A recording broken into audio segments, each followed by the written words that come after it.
Les dernières évolutions de l'IA, c'est les 2 dernières semaines en novembre 2024. Donc, dans le cadre de la veille technique et graphique qu'il faut absolument faire. Donc, qu'est-ce qu'on va voir? On va voir l'IA qui est utilisée un peu comme Photoshop. Donc, on s'approche de plus en plus vers des systèmes d'édition de plus en plus fins qui permettent d'ajouter du texte, un certain texte dans l'image générée. Donc, c'est ce qui va être vu ici. Alors, il y a 2 systèmes qui vont être montrés, Midjourney et le nouveau Recraft. Donc, je ne vais pas vous montrer les 4 vidéos. On va juste visualiser la plus courte sur Midjourney et la plus courte sur Recraft. Donc, c'est 11 minutes chacune. Et je pense que c'est vraiment important de s'intéresser à ça. Donc, la première sur Midjourney. La voilà. Voilà. Donc, pour que vous puissiez la retrouver plus tard, de toute façon, je vais vous envoyer les liens aussi. Voilà. L'éditeur de Midjourney. Et donc, c'est la vidéo qui dure 12 minutes qu'on va regarder ensemble. Une autre ici qui dure 16 minutes. On ne la regardera pas, mais vous pouvez la voir par vous-même si vous voulez. Et alors, il y aura celle sur Recraft. Voilà, celle qui dure 12 minutes.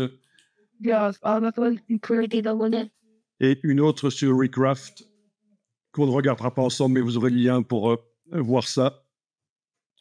Voilà, voilà. Donc, il faut vraiment s'intéresser à ça parce que ça permet vraiment de faire des images. Si vous deviez les faire vous-même, le niveau de complexité qu'il y a là-dedans, ce serait très difficile. Ça vous prendrait beaucoup, beaucoup de temps.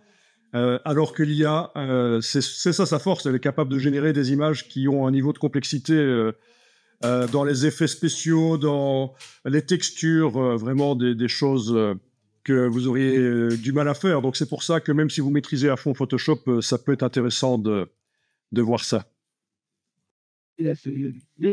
Donc je vais démarrer de cette image-ci qui est disponible sur le web. Voilà le QR code. Sinon, je vous l'ai mis dans le Google Drive, dans Doc Ressources à télécharger et dans quelque chose qui s'appelle développement génératif dans InDesign. Donc, vous téléchargez l'image et on va l'utiliser dans InDesign. Et on mettra un bloc de texte et on va parler aussi d'autres choses, de l'empagement, le calcul de l'empagement dans InDesign. Et là, j'ai quand même quelque chose d'intéressant à vous dire aussi à ce propos. Donc, ce qu'on va faire, c'est tester le développement génératif dans InDesign 2025. Donc, c'est-à-dire la possibilité d'ajouter de la zone aux images directement dans InDesign plutôt que de devoir le passer par Photoshop. Honnêtement, moi, ça ne me dérangerait pas de passer par Photoshop et que ça ne se trouve pas dans InDesign, mais il y a des gens que ça dérange visiblement, donc Adobe a intégré ça dans InDesign.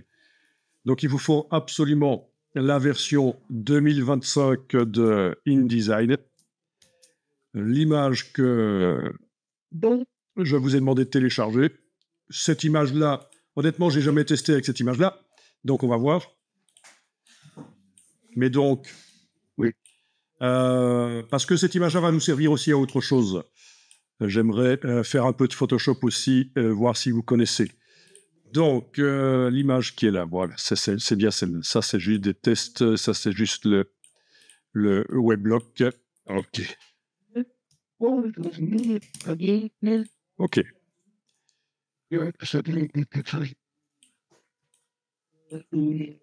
Donc, vous êtes dans InDesign, vous créez un nouveau document.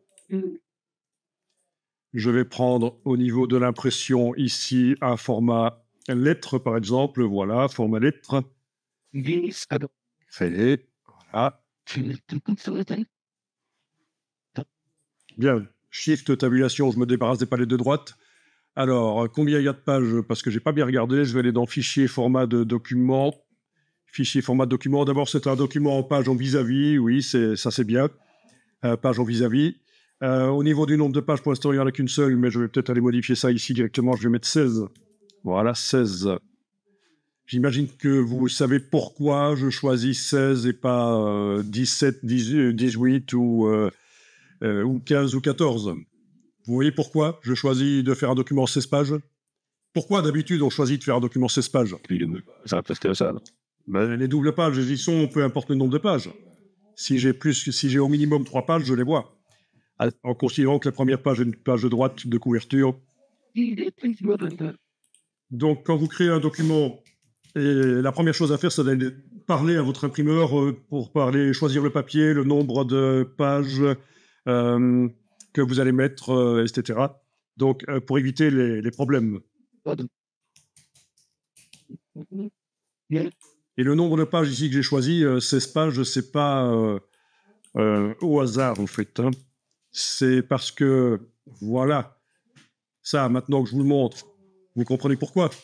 Il faudrait quand même que vous visitiez une imprimerie si ce n'est pas déjà fait. Voilà. Donc, je le dis quand même au cas où quelqu'un n'aurait pas compris. Quand on imprime sur des grandes feuilles, on imprime dans ce cas-ci 8 pages recto et 8 pages verso. Et ensuite, on plie, quand c'est imprimé, la feuille est imprimée, on plie et on rogne. Et les pages sont dans le bon ordre. Donc, ceci, c'est ce qu'on appelle l'imposition. Hein. C'est l'imprimeur qui les fait au départ de votre PDF. Dans le PDF, les pages sont dans le bon ordre, mais le logiciel d'imposition de l'imprimeur va positionner les pages tête bêche comme ça, pour qu'une fois que c'est plié, rogné, elles soient dans le bon ordre. Et alors, vous avez les fameuses pages 8 et 9. Qu'est-ce qu'elles ont de particulier, les pages 8 et 9? Donc, une fois que c'est rogné, plié et rogné, on obtient ce qu'on appelle un cahier. C'est pas toujours 8 pages par feuille. Hein. Il y a d'autres configurations d'imposition. Ça dépend du format de note. Exactement. Le format, oui, et les limitations de l'imprimeur au niveau des pages qu'il met dans des feuilles prédécoupées qu'il met dans la presse, s'il fonctionne en feuilles prédécoupées et pas en rouleau. Mais donc, pour les pages 8-9, qu'est-ce qu'elles ont de particulier? C'est super important, ça. Elles sont côte à côte, c'est les pages intérieures du cahier. Et généralement, c'est là que quand on a une page, une photo à imprimer en grand double page, c'est là qu'on va la mettre. Comme ça, on est certain qu'il n'y a pas de décalage suite au pliage et au rognage. Donc, tout ce qui est finition, ces pages 8-9, c'est l'idéal si on veut mettre une photo double page en milieu de cahier. Et donc, voilà pourquoi j'ai choisi 16 pages ici. Voilà, ça explique. Donc, on ne choisit pas comme ça le nombre de pages qu'on fait dans une brochure au hasard. Hein. Il y a des contraintes techniques. Ok, donc ici, je vais aller sur la page 3 et on va aller importer l'image que vous avez donc téléchargée normalement. Donc, elle est au format JPEG, mais c'est pas très grave. Et alors, je vais la mettre comme ça. Voilà. Bien. Ok. Donc, ça, c'est Paul Trani qui est là pour nous aider. Il est là depuis longtemps chez Adobe. Hein. Il fait des choses assez intéressantes au niveau des tutos et ils l'ont intégré dans InDesign. Ok, donc, voyons ça. Donc, version 20.0 pardon, de InDesign, donc la nouvelle version 2025 en fait, voilà. Et normalement, si on prend la flèche noire et qu'on agrandit, voilà, il y a possibilité de faire du développement génératif. Dès que vous prenez la flèche noire et vous agrandissez la photo maintenant, vous avez la barre ici d'état avec le développement génératif qui apparaît. Et vous cliquez là-dessus. Mais comment là-bas? Donc, j'ai juste pris la flèche noire et j'ai agrandi le cadre qui contient l'image. Donc, il y a de la zone que je veux faire apparaître là. Il va la calculer. C'est un peu comme dans Photoshop, quoi. Voilà. Voilà. Donc, là, j'ai la possibilité d'indiquer ce que je veux. Voyons un peu comment est-ce qu'on appelle ça. Bon, bah, je vais demander qu'il y ait... C'est comme ça qu'on dit des poubelles de parc, des trash cans, où je mets des poubelles, tout simplement. Je vais taper en français, hein, voilà. Poubelle publique. Voilà. Mais je ne suis pas obligé d'indiquer quelque chose. C'est juste là que je veux tester. Non seulement je vais ajouter de la zone, mais en plus, je veux des poubelles publiques qui débordent. On va voir ce qu'il va nous faire comme proposition. Mais vraiment, si vous mettez rien, ça va juste inventer la suite de l'image sans ajouter ce que vous demandez. Donc, je clique sur Générer.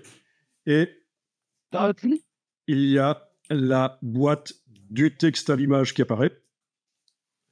avec les variantes qui vont apparaître là. Voilà. Alors, ok, il les a fait un peu grandes, hein. Il y aurait de quoi mettre plusieurs cadavres là-dedans. Ok, donc voilà. Ah, elles sont plus petites là, voilà. Donc c'est pas mal, 3 versions, et si ça me convient pas, j'en demande plus, hein. Je régénère. Voilà. Mais elles débordent pas. Je lui ai demandé les poubelles qui débordent et il n'a pas compris que je voulais que ça déborde. Ok. Bon, je vais refaire le prompt qui déborde de déchets, voilà, généré. Enfin, vous avez vu, hein, c'était surtout ça, la nouveauté dans InDesign 2025, le développement génératif, on appelle ça, intégré directement dans InDesign. Et il veut toujours pas me faire de poubelles qui débordent. Donc, bah, chez Adobe, c'est pas ce qu'il y a de mieux. L'IA, pour l'instant, parfois, il comprend pas ce qu'on veut. À la limite, le faire dans Photoshop serait peut-être pas plus mal, parce que vous demandez dans un premier temps d'agrandir la zone de l'image, et puis vous entourez au lasso dans Photoshop une partie, et vous demandez ce que vous voulez, dans mon cas, des poubelles qui débordent, ça va peut-être mieux fonctionner. Donc pour moi, c'est quand même moins performant que dans Photoshop, mais ça peut dépanner. Ça peut dépanner. Ok. Ok.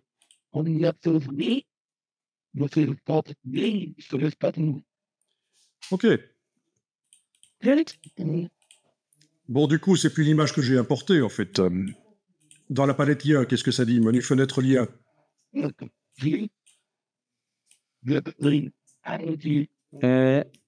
Est-ce qu'il a modifié le fichier réellement sur le disque dur? Ça m'étonnerait quand même. Ça m'étonnerait quand même. Donc ça, c'est de la génération par IA, en fait. Pourquoi est-ce qu'il me la met à plein d'endroits alors qu'elle est que sur la page 3? Ah oui, c'est peut-être parce que c'est dans le panneau, sans doute. C'est d'autres versions, peut-être. Les autres versions, là, qui sont dans le panneau texte en image générative. Mais en fait, elle est seulement sur la page 3. Donc bien sûr, l'image sur le disque dur n'a pas été modifiée. Bien.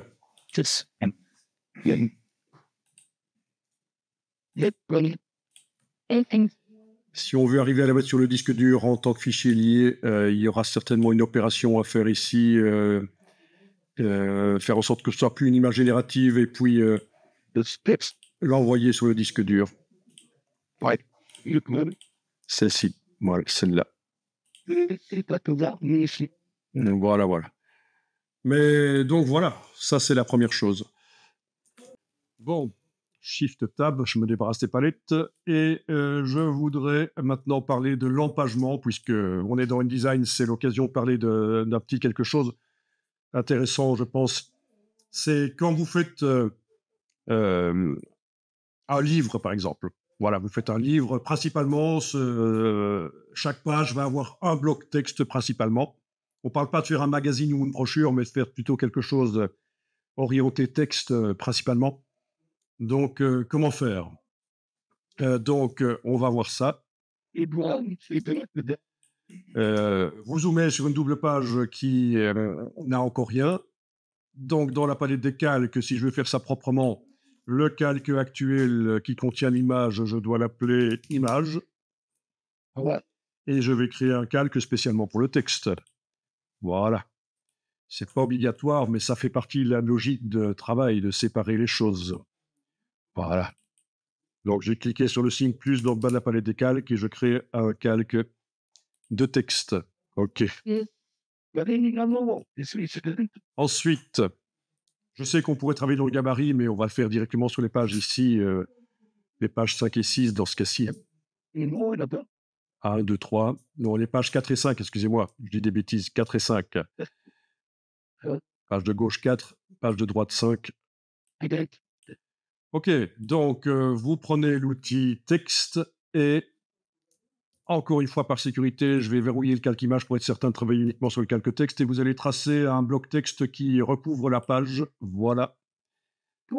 Et puis vous allez le remplir avec du texte de substitution. Clic droit. Remplir avec le texte de substitution. Oui, le texte de substitution ici, ça va être du lorem ipsum, du faux latin, mais en fait, on peut changer ça. On peut avoir du vrai texte éventuellement préparé. Chaque fois que vous faites remplir avec du texte de substitution, on peut avoir du vrai texte qui est préparé. OK, donc on va pouvoir, avec la touche Alt, le déplacer sur l'autre page. Voilà, et vous enregistrez le document.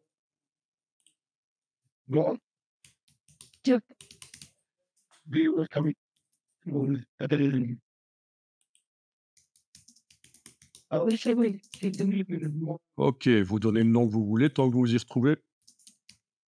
Moi, j'ai appelé ça dev génératif et empagement. Ce sont deux choses qui n'ont rien à voir l'une avec l'autre, mais je profite qu'on est dans le document ici pour parler de ça. Donc, on a fait du développement génératif sur l'image là au-dessus. Dans InDesign 2025, c'est pas terrible. Moi, je préfère encore passer par Photoshop. Il y a plus de possibilités de in-painting, entourer au lasso une zone, demander de retravailler la zone dans Photoshop. Mais il y a des gens qui préfèrent pouvoir le faire directement dans InDesign. Donc, Adobe a répondu à cette demande. Voilà, vous avez donc deux blocs de texte. Un qui recouvre totalement la page de gauche, un qui recouvre totalement la page de droite. OK, donc la question ici, c'est l'empagement. Comment vous allez faire définir l'empagement? Empagement, attendez un peu, que je tape ça correctement. Empagement, voilà, empagement. Donc l'empagement, c'est la zone qui est occupée par le bloc ou les blocs sur la page.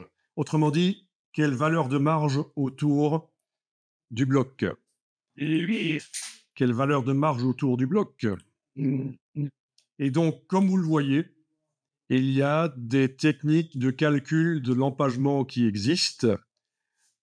Il y a des techniques qui existent, j'y reviendrai plus tard, mais là, on va juste modifier manuellement l'empagement. Voilà. On va parler des techniques qui existent. Il y en a plein. Je pourrais tenir 1 heure et demie à vous expliquer toutes les méthodes d'empagement, toutes les écoles, entre guillemets, qui existent. Donc, voilà. En voilà encore un autre sur base d'une grille. Ah non, ça c'est... Oui, OK, c'est bon, oui. Bien, l'empagement. Donc, écoutez, on va rapidement modifier l'empagement dans InDesign. Donc, on va le faire de manière symétrique tant qu'on y est. C'est l'occasion de tester 2-3 petits trucs aussi.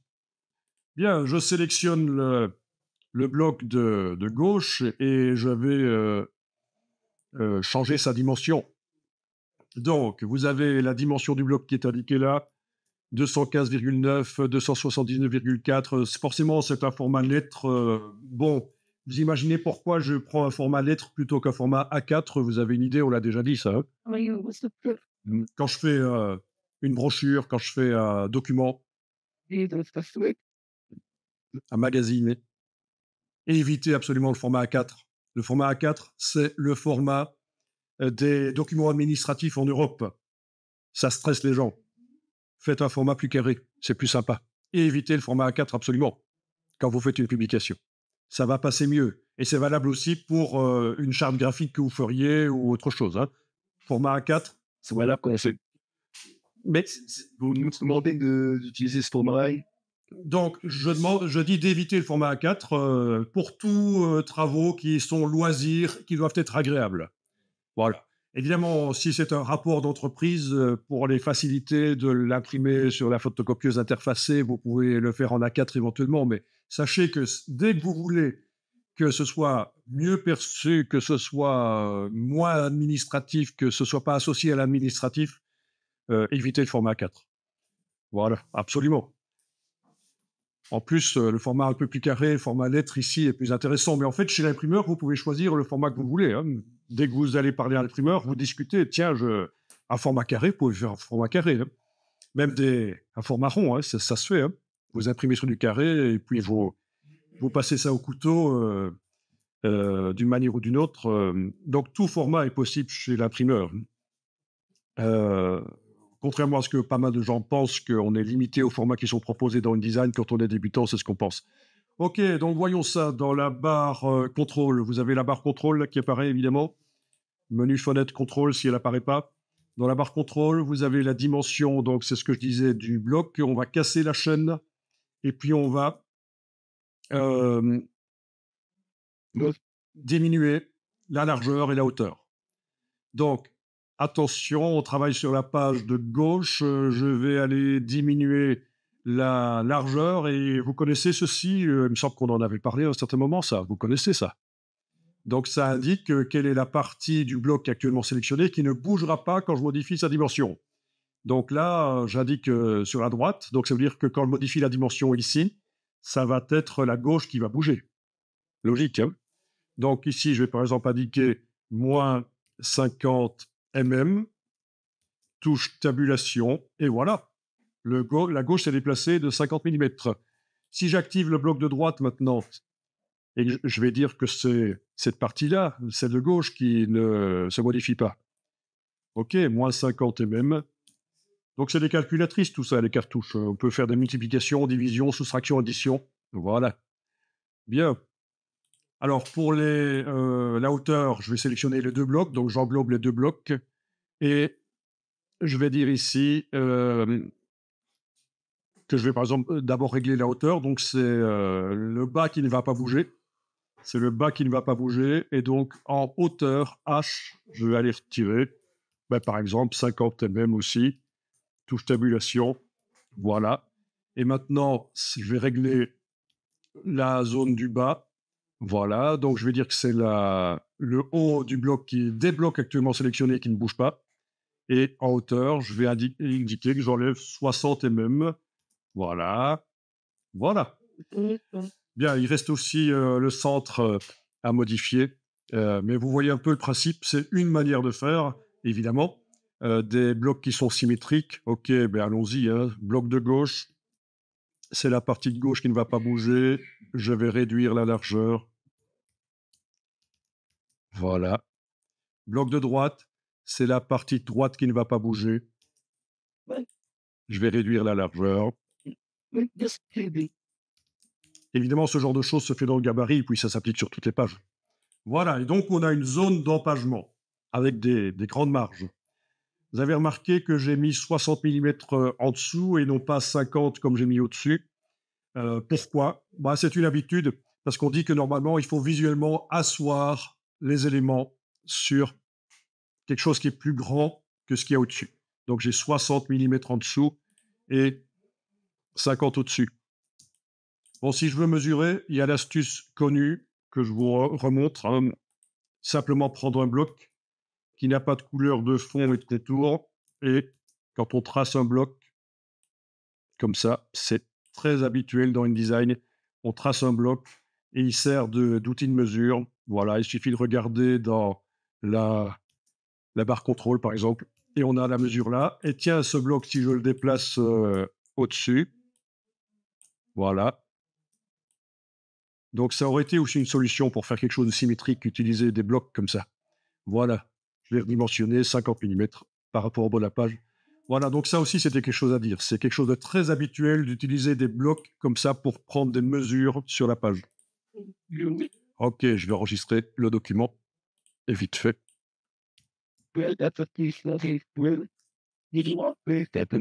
Donc ici, j'ai juste dans Google, vous ne le faites pas, j'ai tapé Passepartout photo. Je suis en train de chercher donc des images de Passepartout. Vous voyez ce que sont les Passepartout? Fort Boyard. Oui, Fort Boyard. Il est apparu d'ailleurs, forcément. Non, sérieusement, un Passepartout, vous voyez ce que c'est? Ben oui, c'est le bord blanc troué pour laisser passer la photo. C'est le cache, en fait. Hein. Voilà. Pour que la photo ait l'air un peu plus imposante, ou je sais pas, qu'elle ait plus de présence, ou pour la mettre en valeur. Et l'autre jour, en tapant ça, j'ai été tombé sur des passe-partout qui, justement, montrent ça, que la zone du bas est plus grande que celle du haut, mais ça se fait moins qu'avant. C'est moins systématique maintenant, et donc j'ai un peu plus de mal à le retrouver, les images, mais croyez-moi, vous allez tomber sur des passe-partout. C'est une technique qui est encore parfois utilisée, de mettre un peu plus d'espace en bas.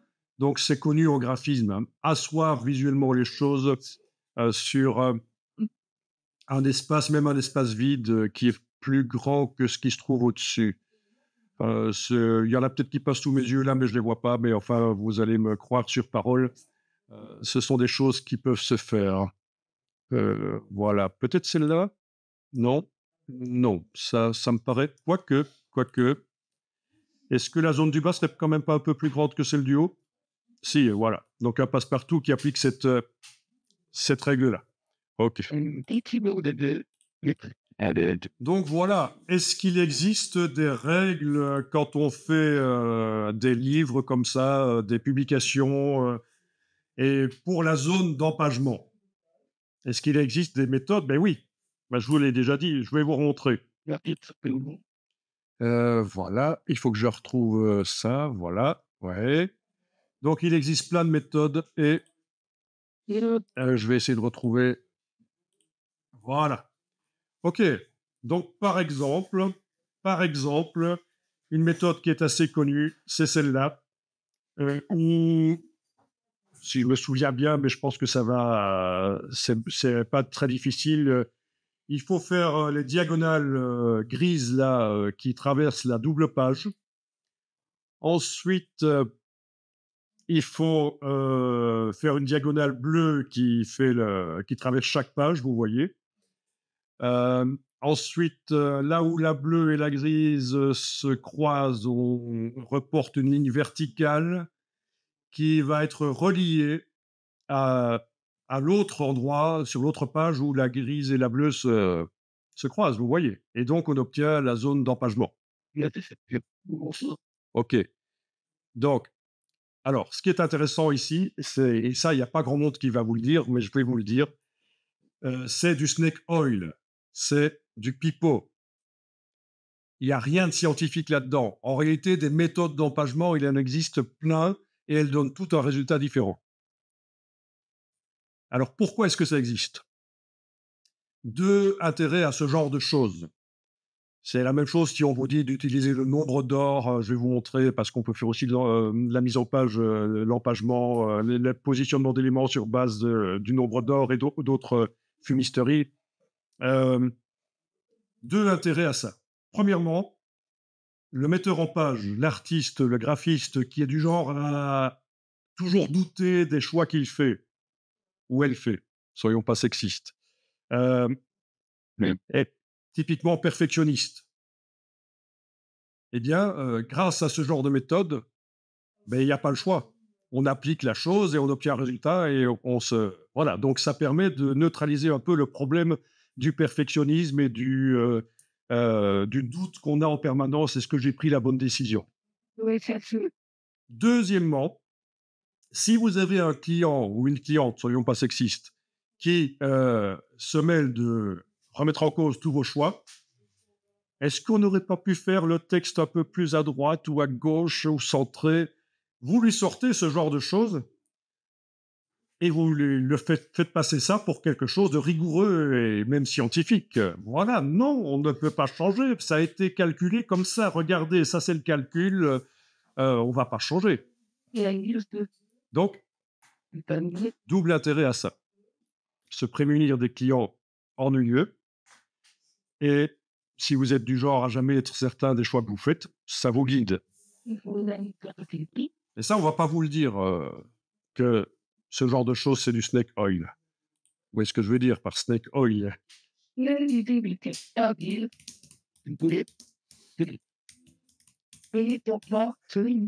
Pourquoi pas? Alors ici, vous avez de la mise en page. Il faut que je retrouve la mise en page sur la suite de Fibonacci. Vous connaissez la suite de Fibonacci? Voilà. Eh bien, il y en a qui l'utilisent pour la mise en page. C'est ce que je suis en train de chercher ici parce que j'ai quand même tapé. Ah oui, j'ai pas bien tapé page layout. Donc, mise en page, page layout. Hein. Si vous savez pas comment on dit mise en page en anglais, c'est ça, hein, page layout. Et donc, voilà, il y a des exemples de mise en page sur la base sur la suite de Fibonacci. Donc, il y en a qui vont placer les plus petits éléments de la mise en page dans les plus petites cellules de la suite, et puis qui vont mettre les plus grands éléments dans les plus grandes cellules. Voilà. OK. Donc ça, c'est encore autre chose. Voilà, c'est aussi un peu du n'importe quoi, mais pourquoi pas? Pourquoi pas? Pour faire des posters, pourquoi pas? Avec une mise en page qui est censée, se positionner sur une forme de spirale, quoi. OK.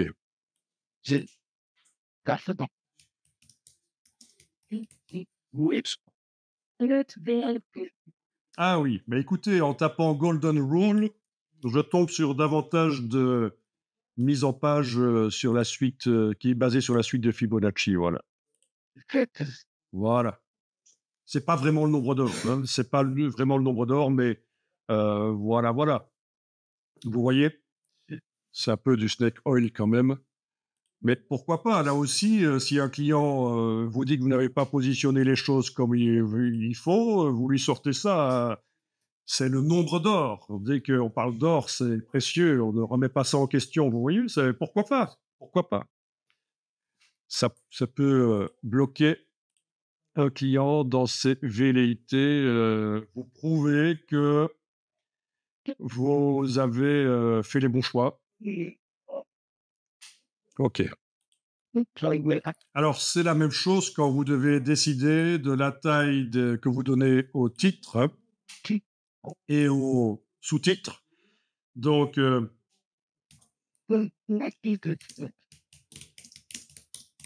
le terme plus approprié actuellement, c'est titre de premier niveau et titre de second niveau. Alors, on parle rarement maintenant de titre et sous-titre. Mais enfin, vous voyez le principe. Qu'est-ce que vous devez mettre comme dimension à vos titres et aux sous-titres? Là, je peux les appeler sous-titres, hein. Vous voyez de quoi je vais parler?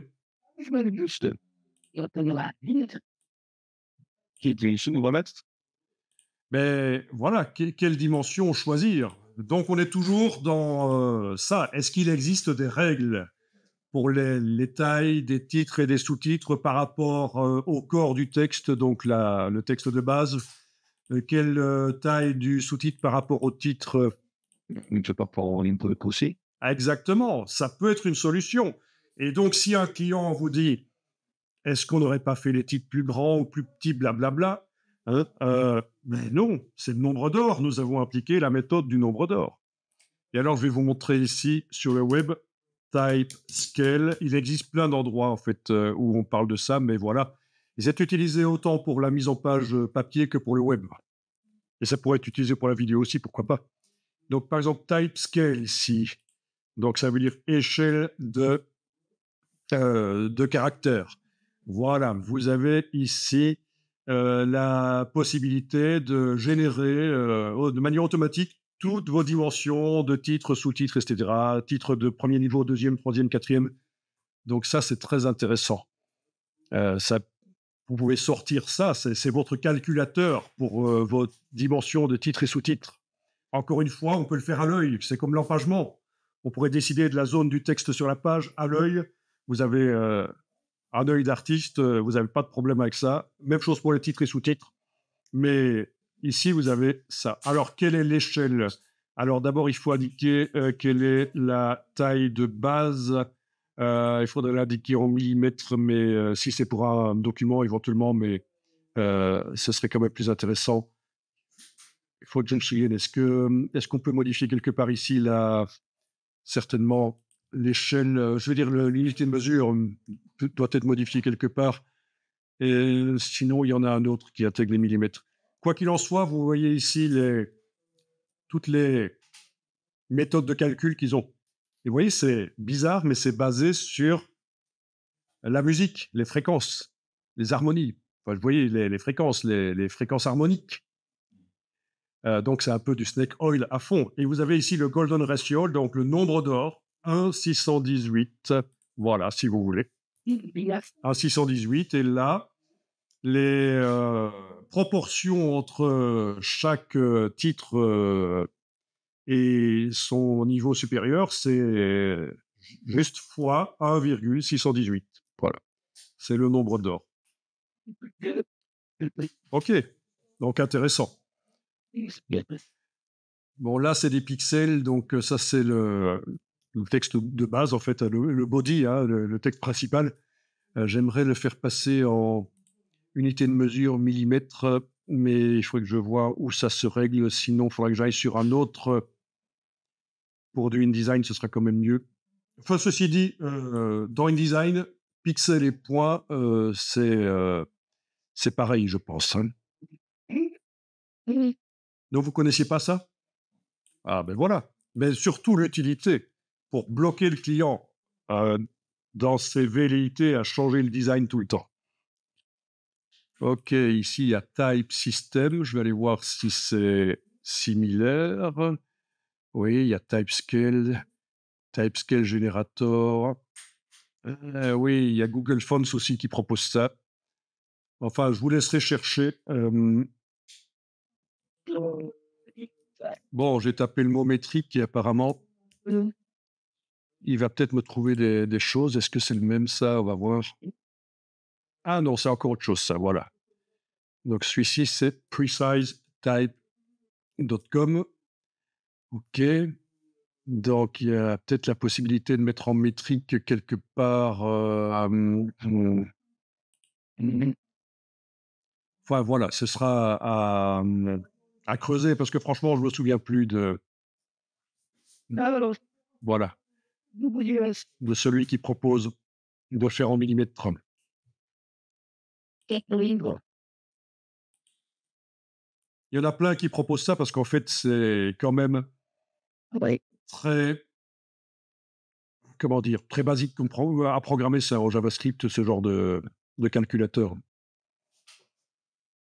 OK. Bon, ben, je vais enregistrer le document ici et on va passer à autre chose.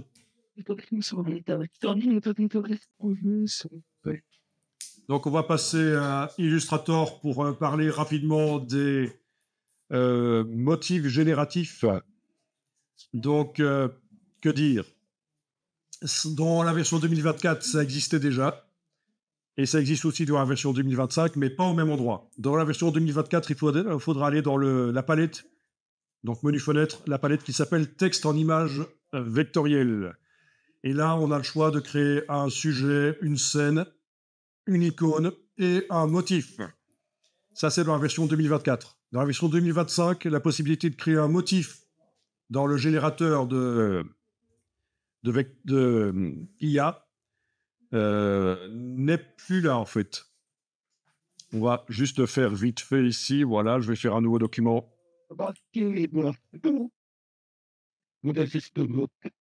Voilà, shift tabulation, je me débarrasse des choses. Je fais un rectangle vite fait, hein, vous connaissez. On a objet, générer des vecteurs, donc dans la version 2025. Et donc, dans cette version-là de Illustrator, on a scène, sujet, icône, mais l'option motif a disparu. C'est parce qu'en fait, elle a été placée ailleurs. Donc, voilà. OK, donc, voilà. Vous connaissez le principe de la génération de vecteurs. On l'a testé ensemble, je pense, hein, mais on n'a pas été très très loin au niveau des références stylistiques et des styles. Voilà. Donc, avec la touche Alt, je vais déplacer une fois, deux fois. Je vais mettre celui de droite là, celui du milieu là. Voilà. Et donc, voilà les trois monkeys qui m'a généré. C'est tout simple. Que dire? Alors, la génération de motifs, en fait, il faut la faire par menu fenêtre, option motif dans la version 2025. Menu fenêtre, option motif. Et alors, ça peut se faire dans n'importe quelle forme. Vous êtes en train de dessiner quelque chose, vous allez pouvoir le faire dans n'importe quelle forme que vous avez déjà faite, ou on peut démarrer d'un rectangle aussi, hein. Ici, je vais juste dessiner avec un fond sans fond, en fait, diagonale rouge, et le contour, je vais juste aller mettre du noir. Voilà. Et on peut dessiner à la plume des choses. Voilà. Juste une forme.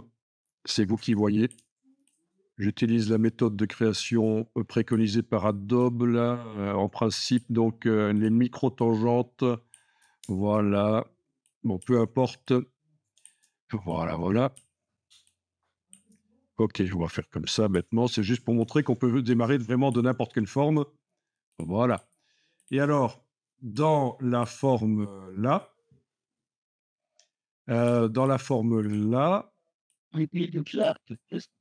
c'est dérangeant quand même quand un vecteur est de travers. Et ils sont pas parfaits là. Ok. Un petit coup de lissage ferait du bien. Mais peu importe. Voilà, donc dans la forme qui est là, ce qui est sélectionné, je vais quand même mettre la case de fond à l'avant-plan. Voilà, la case de fond à l'avant-plan. Je vais quand même regarder ce qui se passe dans le nuancier, voilà. Et alors, vous avez généré des motifs bêta. Vous cliquez.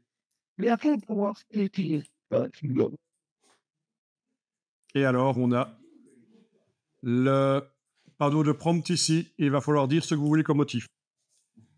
Voilà, donc, qu'est-ce que je vais dire ok.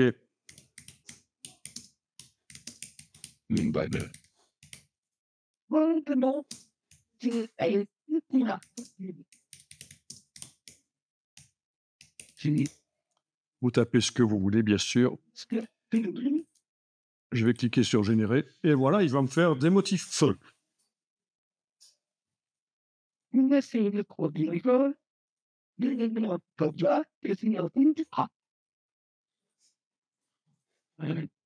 Voilà, il m'a fait ça. J'ai demandé des bananes et des fraises sur fond d'eau. Et voilà les choses qu'il m'a fait. Bon, c'est très frais, c'est super. Ok, et alors il faut remarquer que les motifs ont été ajoutés tout seuls, là, dans un groupe, dans la palette nuancier. Donc ils sont utilisables sur n'importe quelle autre forme. Voilà, parfait. Si on veut, on peut encore modifier ça.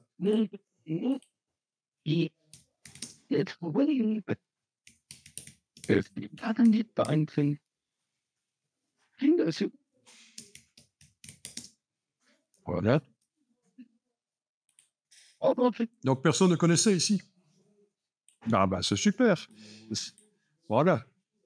À un certain moment, je vous demanderai de faire une petite veille pour trouver que dans les autres outils IA, qu'est-ce qui existe pour générer des motifs. Mais on n'en est pas là. Faites encore rien. Voilà. Ici, je lui ai demandé d'ajouter en plus des watermelon, des pastèques, en tranches. Voilà. Donc tout ça est intéressant. Oui, alors au niveau des couleurs, on peut forcer à ce qu'il y ait certaines couleurs. On peut forcer à ce qu'il y ait certaines couleurs. Il y a des couleurs prédéfinies, vous voyez, ok. Ici, c'est des effets spéciaux, éventuellement, voilà. Ici, c'est quoi? Ah oui, c'est la densité. Donc, la densité du motif, est-ce qu'on veut qu'il y en ait beaucoup ou pas? Je vais prendre complètement l'inverse ici. Voilà. Donc, au niveau des couleurs et du style des effets, là, voilà, je ne vais pas modifier ici, je vous laisserai tester. Je vais juste régénérer 3 versions avec plus de densité.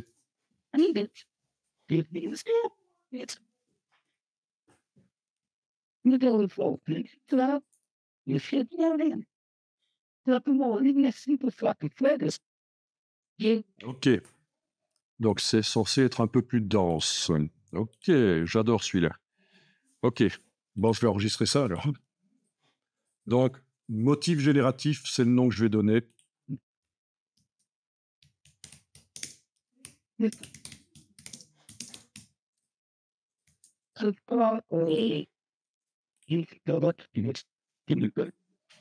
Ok. Est-ce que vous voyez comment, dans un objet, on peut modifier la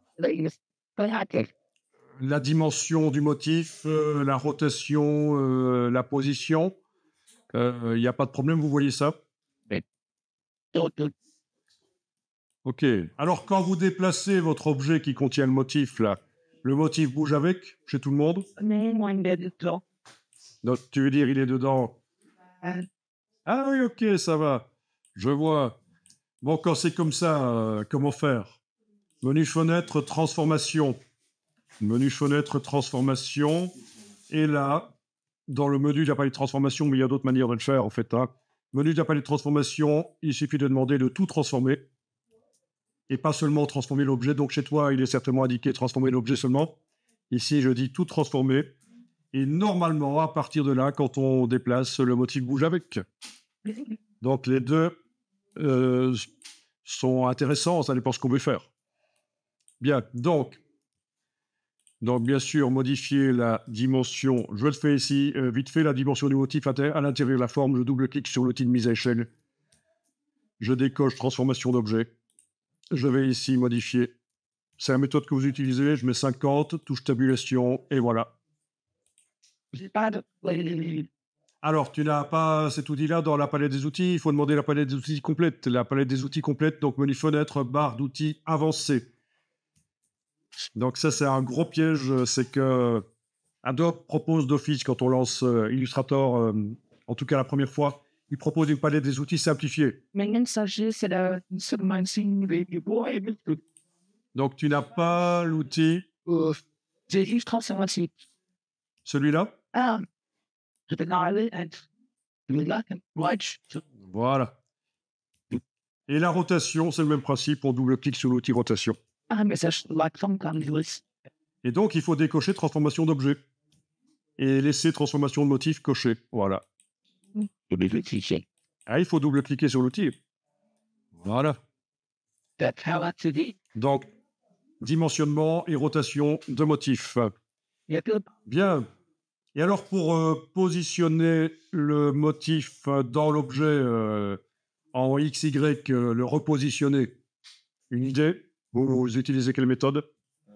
Donc là, on a modifié sa dimension, sa rotation, c'est très bien, mais la position, si par exemple, ça ne me plaît pas que les bananes ici apparaissent un tout petit peu, je voudrais déplacer le motif dans l'objet un peu plus vers la droite, peut-être. Enfin, voilà, ce genre de choses, quoi.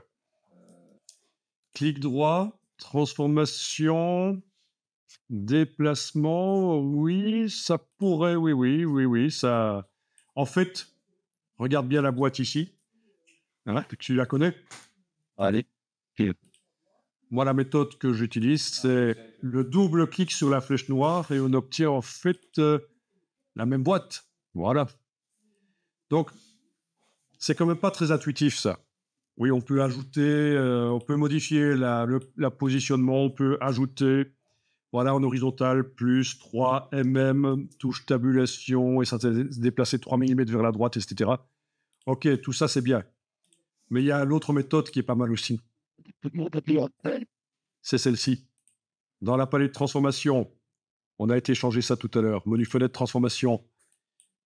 Dans le menu de la palette de transformation, si on dit qu'on transforme l'objet seulement, pas le motif, transformer l'objet, et si on le déplace l'objet, ben le motif il reste en place et donc vous mettez l'objet pour qu'il fasse apparaître la partie du motif qui vous intéresse, là où ça paraît le plus harmonieux pour vous.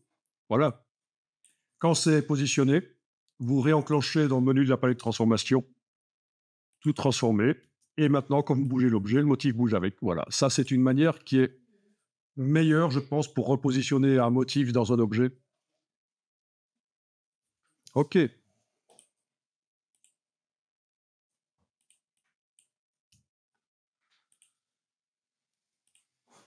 Donc, tu voudrais par exemple que la banane soit parfaitement au centre de la page quand tu l'utilises pour un motif. Bon, moi, ce que je ferais, c'est faire un rectangle. Voilà. Et aller affichage, afficher le cadre de sélection. Voilà. Non, pas comme ça. Il faut que dans la palette de transformation, j'aille transformer uniquement l'objet. Voilà. Donc, je sais pas, à brûle pour point, là, quand tu me parles de ça, je ferai ce genre de choses. Me concentrer sur l'objet qui doit être au centre de la page. Ensuite, oui, même peut-être on peut même serrer autour de la banane. Hein. Voilà. Bon. Quelle horreur des bananes. OK. Alors, voilà.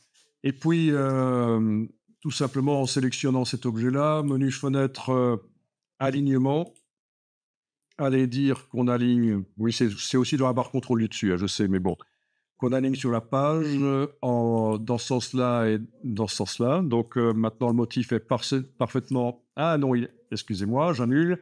Il fallait que dans la palette de transformation, j'aille réenclencher tout transformer. Ben oui.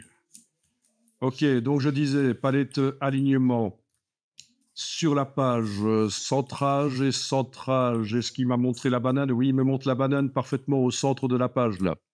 Et puis là, il suffit d'agrandir avec la flèche noire, avec uniquement transformation l'objet. Oui, c'est beaucoup de chipots, hein, mais bon. Et voilà, et donc tu as la banane qui est parfaitement au centre. Donc ça peut être une solution. Il y a sans doute d'autres solutions, mais tu l'avais trouvé aussi, j'imagine, ce genre de... C'était entendu. Voilà. Voilà, et la banane est parfaitement au centre. Ah oui, alors, regardez, c'est horrible, il y a des lignes. Vous voyez les lignes? Vous avez certainement déjà vu quand vous utilisez les motifs qui ont un fond. Les lignes. Bon, ça, c'est habituel. Hein, comme question dans les forums, normalement, elles ne se voient pas à l'impression, les lignes. Il n'y a pas de problème parce qu'en fait, c'est juste l'affichage. Normalement, si on zoome, on remarque que les lignes ne s'épaississent pas. Vous voyez, je zoome, elles ne s'épaississent pas. Donc, elles sont en fait extrêmement fines. C'est juste l'affichage qui monte ces lignes. Voilà. Donc ça, c'était l'occasion de le dire aussi. Donc, je vous ferai faire une petite recherche sur la génération de motifs vectoriels ou pas par IA, avec d'autres outils que celui qu'on vient d'utiliser. Mais ça, ce serait une petite veille technologique. Il faudra venir montrer ce que vous avez trouvé ou envoyer, qu'on en discute ensemble.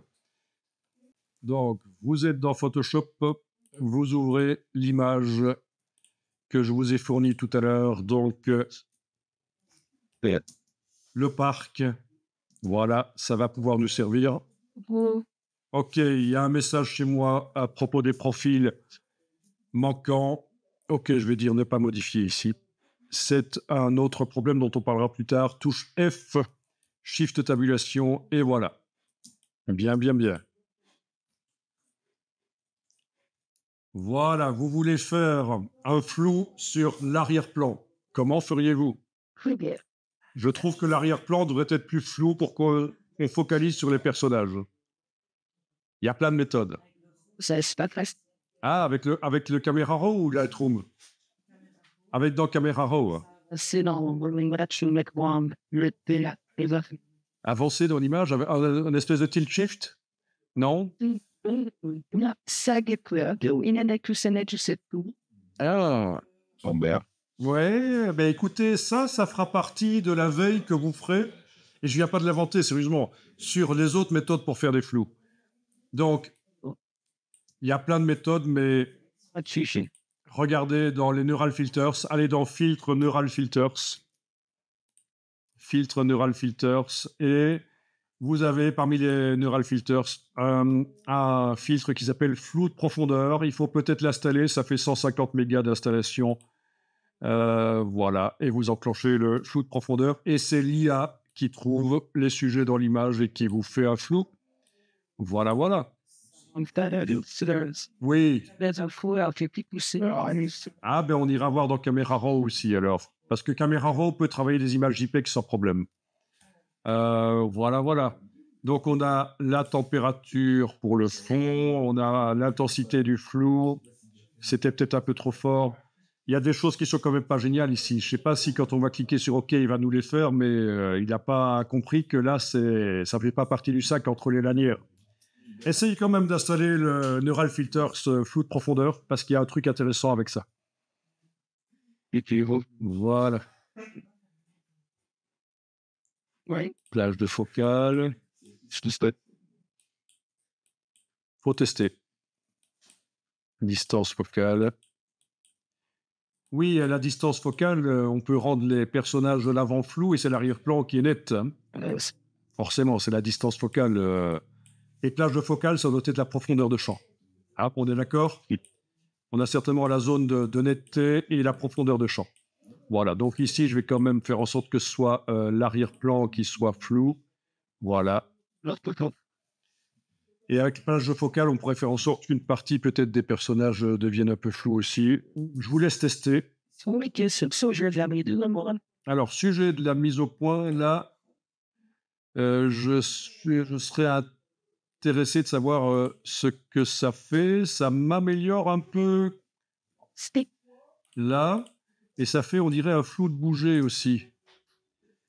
Mais si vous trouvez ce que c'est, il faudrait que je vois comment ils l'ont appelé en anglais pour que je comprenne peut-être un peu mieux, mais là, je ne vois pas. Ok, alors au niveau de la sortie, ici en bas, vous pouvez choisir filtre dynamique. Filtre dynamique.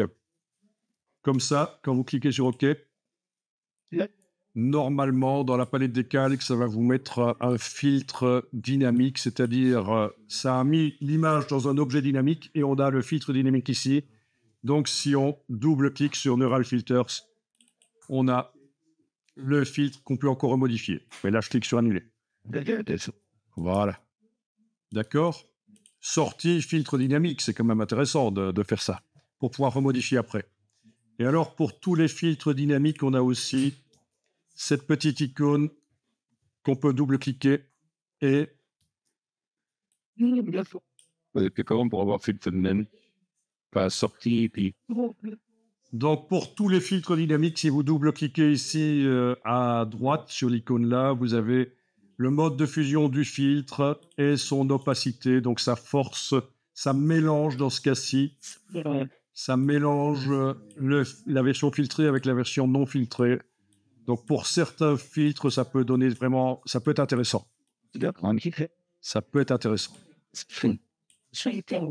Et alors, le mode de fusion à tester aussi. Voilà. Mode de fusion. Voilà. On peut pas. Il faut chaque fois choisir dans le menu et lâcher le bouton à souris. C'est un peu foireux. Peut-être pas sur PC. Voilà. Bon, ici, je vais faire annuler parce que ce réglage-là pour ce filtre-là, ça donne pas grand-chose. Par contre, double-clic sur le mot Neural Filters, ça réouvre et on peut remodifier. La température, on va faire plus chaud, c'est l'été, voilà. OK. Bien, amusant.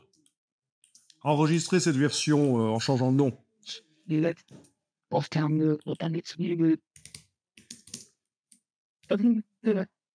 Au format Photoshop, bien sûr.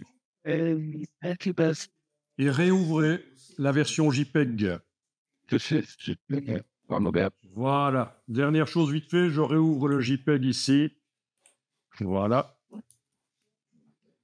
Ok, je vous montre, vous allez tester après. Open your eyes, ouvre tes ouilles. Donc, je vais aller dans le Neural Filters. Et je vais utiliser ici quelque chose qui va générer une carte de profondeur. Alors, il existe plein de systèmes, y compris sur le web, on peut envoyer des images et ça nous génère la carte de profondeur. Mais maintenant, c'est directement intégré à Photoshop dans le Neural Filters. Flou de profondeur, qui est en version de développement, vous voyez, c'est bêta. Eh bien, ok, alors pourquoi il ne veut pas me le faire là Est-ce que je suis sur le bon calque? Est-ce que j'ai oublié de faire quelque chose? Filtre Neural Filters, tout à l'heure, il a bien fait pourtant. Ah, ben oui, c'est juste moi qui dois l'enclencher, une flou de profondeur. Voilà, je suis biais. Ok, j'enclenche le flou de profondeur. Bon, ce qui m'intéresse ici, c'est juste ceci, tout en bas. Carte de profondeur de sortie uniquement. Voilà. Je vous montre, vous allez tester après si vous voulez. Et en fait, par intelligence artificielle, ça vous calcule une carte, une ZDepth, une carte de profondeur. Donc ça, c'est le genre de choses que quand vous faites de la 3D, par exemple, le logiciel 3D vous génère ce genre de choses. Et ensuite, ça vous permet en post-production de gérer le flou et de ne pas le gérer directement sur le rendu 3D. Ça se fait en post-production, soit de Photoshop, DaVinci Resolve, After Effects, etc. Vous aviez déjà vu des cartes de profondeur comme ça? On peut aussi les dessiner soi-même, au pinceau. Il y a des gens qui le font. Sur un visage, par exemple. Vous avez une photo d'un visage, vous dessinez le visage en gris, les parties les plus proches de l'objectif clair, les parties les plus éloignées foncées. OK, donc ici, je vais cliquer sur OK. Et dans ce cas-ci, qu'est-ce que je demande? Oui, ça va être un nouveau calque. Voilà, un nouveau calque. Il n'y a pas trop le choix. OK. Bien, il m'a fait un nouveau calque. Donc, fenêtre, calque, le nouveau calque est là. Bon, je vous montre à quoi ça peut servir. Comment est-ce qu'on s'en sert dans Photoshop?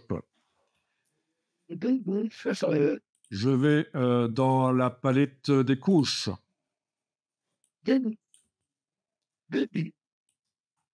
Tiens, au fait, ici, justement, je pourrais corriger. Si je diminue l'opacité un peu du calque qui vient d'être généré et que je vais pipeter, si je vais pipeter, si je vais dessiner au pinceau. OK. OK. Je vais pouvoir les dessiner éventuellement entre les lanières avec le même gris que celui qui est là, en fait, hein. OK, mais bon, ici, je vais remonter parce qu'on n'a pas le temps. On va juste faire ceci. Donc, dans la palette des couches, je vais juste prendre n'importe quelle couche, hein, puisqu'elles sont toutes pareilles, puisque c'est du gris. Elles sont toutes pareilles.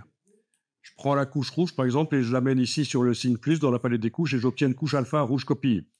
OK. Donc, je vais préciser que c'est une couche alpha, une couche de sélection. OK. Je réactive le travail sur l'image RVB. J'enlève l'œil en face de ce calque-là. Voilà, je me retrouve avec l'image d'origine, donc, et une couche alpha qui est la ZDF. Et ça peut servir à quoi? Ben, vous allez pouvoir utiliser quelque chose qui existe depuis une dizaine d'années dans Photoshop sans problème. C'est ceci. Filtre, flou, flou de l'objectif. Filtre flou, flou de l'objectif. Voilà. Et là, c'est un filtre géant, donc, qui va vous permettre de faire du flou. Et alors, ce qui est bien, c'est que ici, vous allez pouvoir lui dire, tiens, comme source pour la profondeur, tu utilises rouge copie. En fait, voilà. Voilà. Et donc ça va tenir compte normalement de la couche alpha. OK, plus précis. Voilà. Vous voyez? On arrive à faire du flou. C'est une autre manière de faire du flou.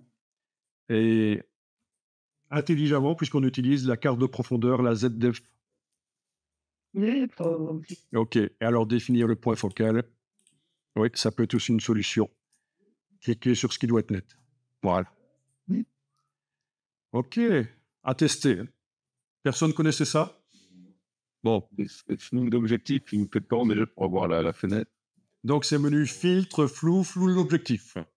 Et alors, ça génère forcément pas un objet dynamique, ça va modifier les pixels, c'est du destructif en fait, hein. Si je clique sur OK, voilà, les pixels ont été modifiés une fois pour toutes, donc gardez des backups au cas où. Donc peut-être que ceci, dans certains cas, vous donnera un meilleur résultat que le Neural Filters de profondeur.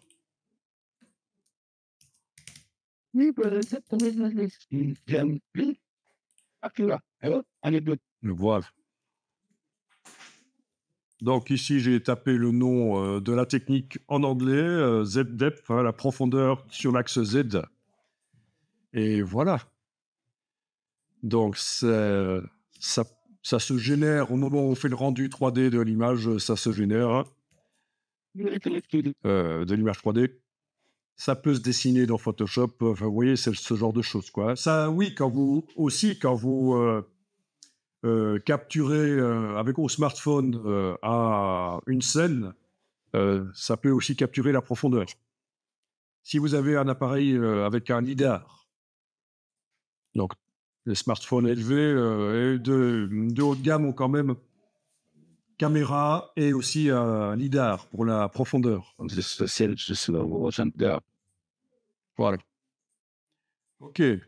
Donc ça permet en post-production de décider où est la mise au point, le flou, à l'avant de l'objet ou à l'arrière de l'objet ou les deux. C'est assez intéressant.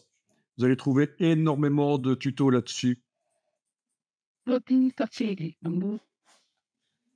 À bientôt. Negative.